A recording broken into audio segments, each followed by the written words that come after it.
Cultivating Calmness Podcast. My name is Kaela Vance, and today I wanted to ask, what is narcissism really?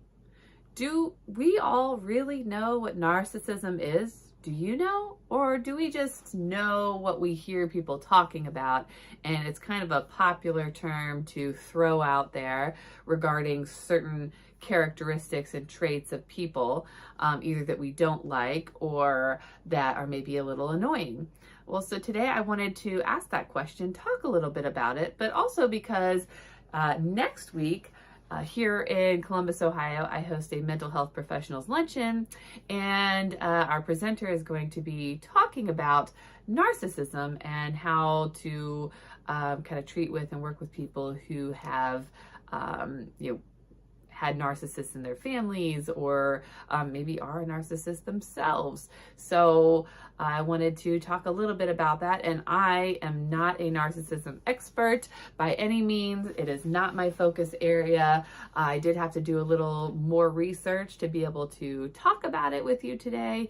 And, that's okay. I don't have to know everything about everything, and I certainly don't. And I'm excited to learn more from our presenter next week. And if you are in Columbus, Ohio, and you are wanting to join our once a month luncheons for mental health professionals, you can check out my website at 𝗕𝗏𝘃𝗀𝘁𝗋/events, and those are posted usually the month before, and usually the last Thursday of the month. Sometimes at the end of the year, it's usually the second to last Thursday of the month, because as we get into the holiday season, all the holidays tend to fall around that time. So we don't interfere with that. I bump it up to before the holiday. But moving on, what really is narcissism? So if we just go to the DSM, the Diagnostic and Statistics Manual that clinicians use, psychologists, therapists, social workers, counselors, etc., we use this document to diagnose people with any mental health disorders. And if we look at that, there are 9 criteria that someone needs to meet. They actually need to meet 5 of the 9 criteria to be diagnosed with narcissistic personality disorder. So I will go over those with you now. You'll hear what those diagnostic criteria are, and then we'll talk a little bit more about the nitty-gritty details and how to kind of parse some of those things out. And so when you're talking about your family member, your friend, yourself, you can kind of look at those things to see, am I really, or is this person really a narcissist, or do they just have some traits of narcissism? So the biggest one that most people think about when they think about narcissism is that grandiose sense of self, right? I put myself ahead of everything else. I am the greatest, kind of like in Beauty and the Beast.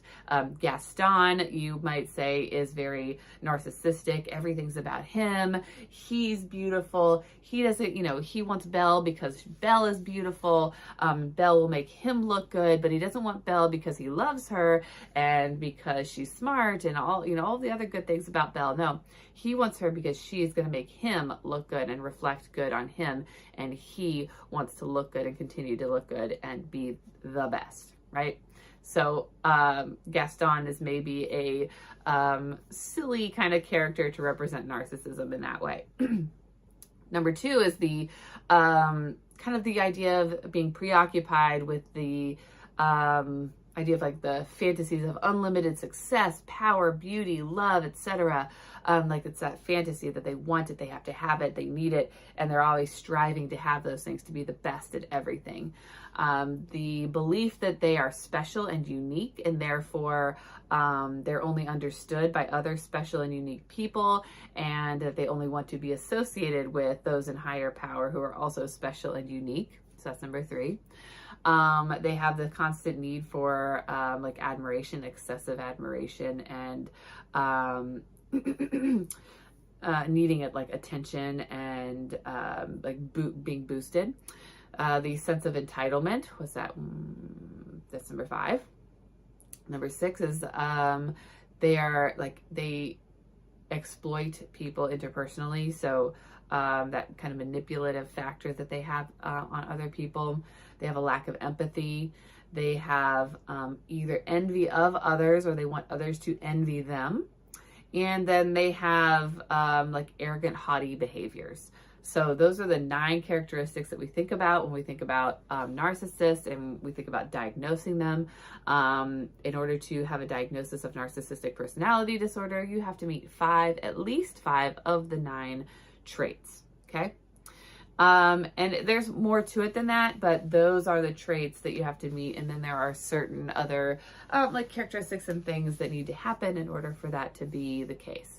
So the question, really is like, there's a lot of misconceptions about, what narcissism really is. Like, I think most people think if you're very grandiose and you find yourself to like, you're self-important, like that's the only thing that makes you a narcissist. And as we just went over, that's not true. And so when people are calling others narcissists, that tends to be one of the things, or the main thing that people think about or consider. It's like, that's it. If you have that, you are a narcissist. No, you have a trait of narcissism. But we all can be a little grandiose. We can all put ourselves first in different situations, in different times.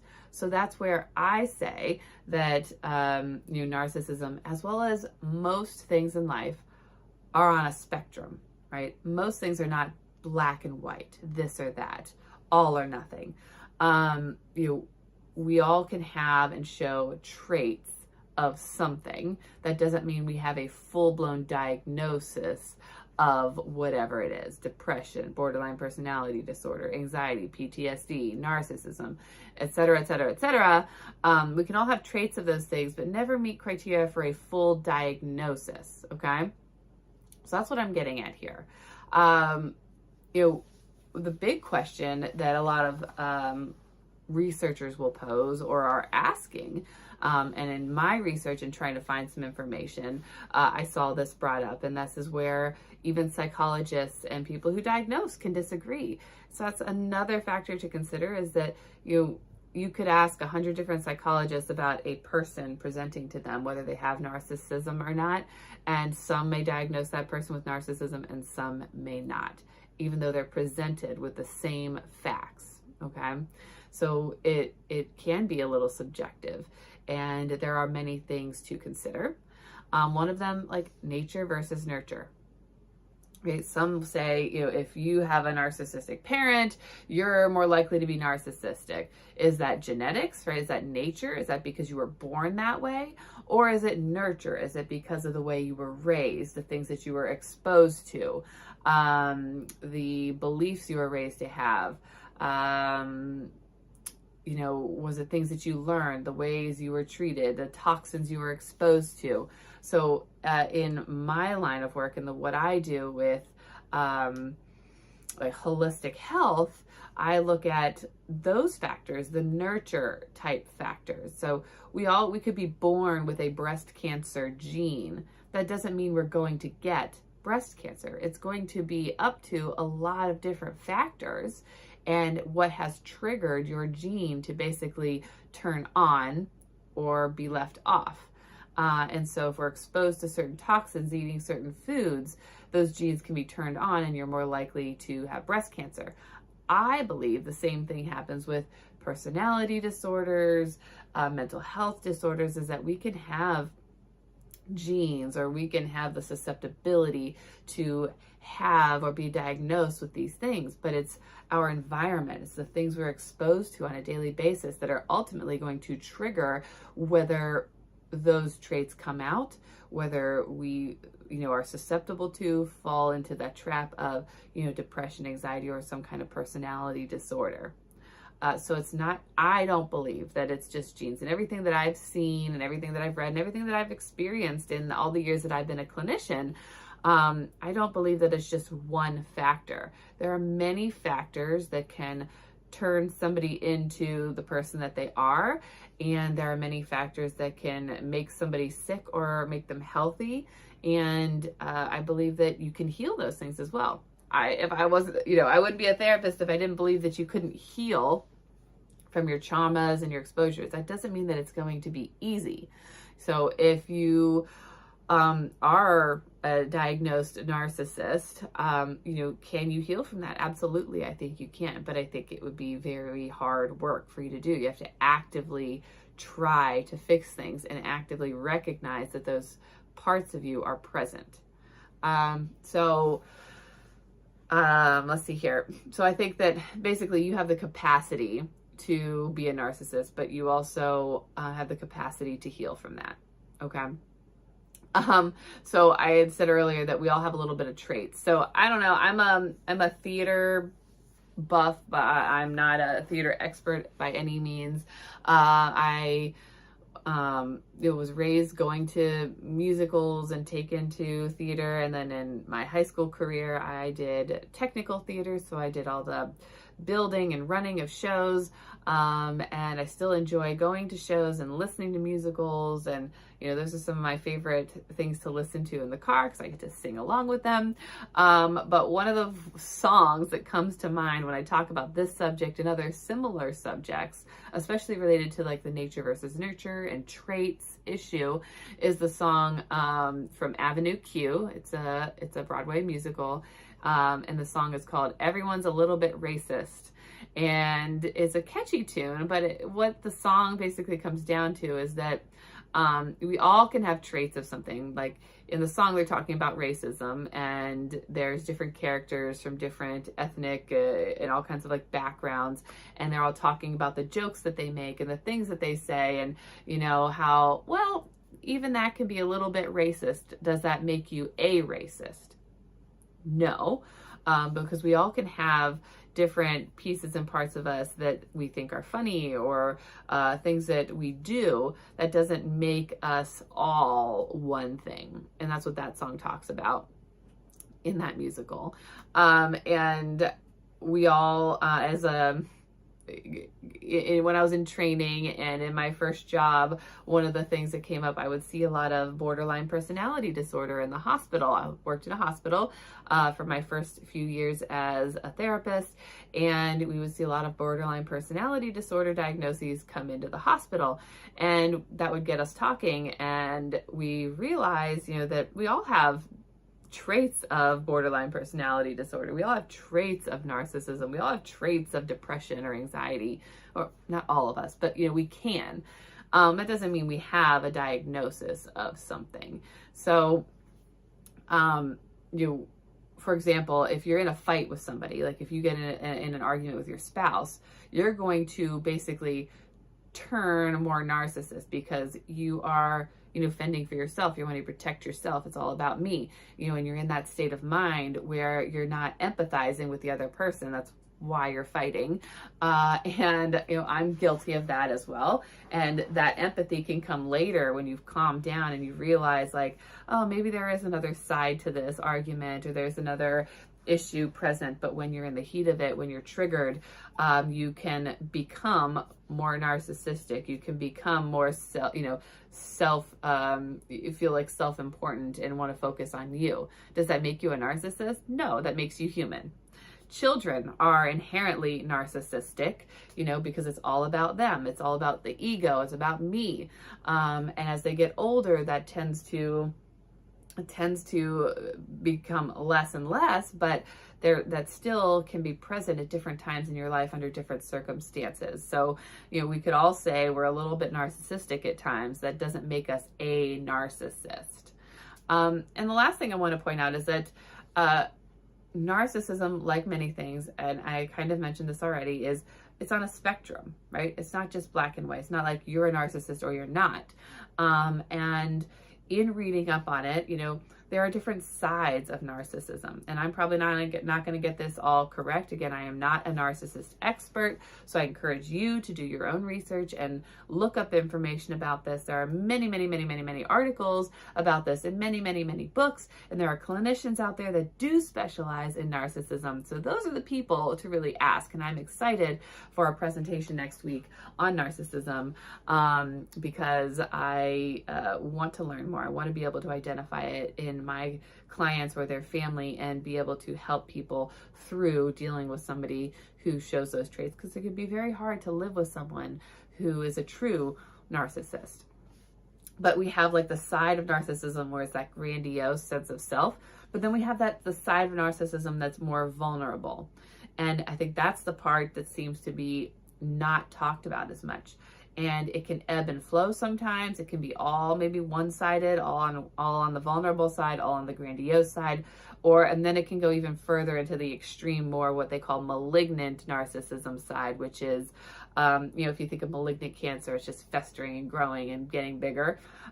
Those are those people that are lying all the time. They're like they enjoy like inflicting pain on people, whether that's emotional pain or physical pain. They have like no empathy at all. Whereas narcissists generally, may show some empathy, but they may be in little spurts, little bursts. You may see a little bit of empathy, but then it pulls back and then it's focused on them again. That they don't like to seek help, right? I can do it. I can do everything. I don't need help, because getting help is a criticism. It means weakness. So we don't want that. They like want attention. They want attention for all their good deeds and all how well they're doing. They want boosted, right? Whereas the vulnerable side, those people who have maybe more of that vulnerable piece or aspect are those who are more likely to seek help. So the people who go to seek help for narcissism, if they think, I'm a narcissist, have some of that vulnerable piece, because it's the people who are expressing and experiencing some of that vulnerability that seek help in counseling in general. And so no, not all narcissists are going to seek help, but some will when they have those traits of vulnerability present. So that's that aspect of narcissism. They may be those who are more empathetic, who are willing to help other people, who do a lot for others, but then it's the fact that they are doing those things that becomes the attention, and that's where they get their attention.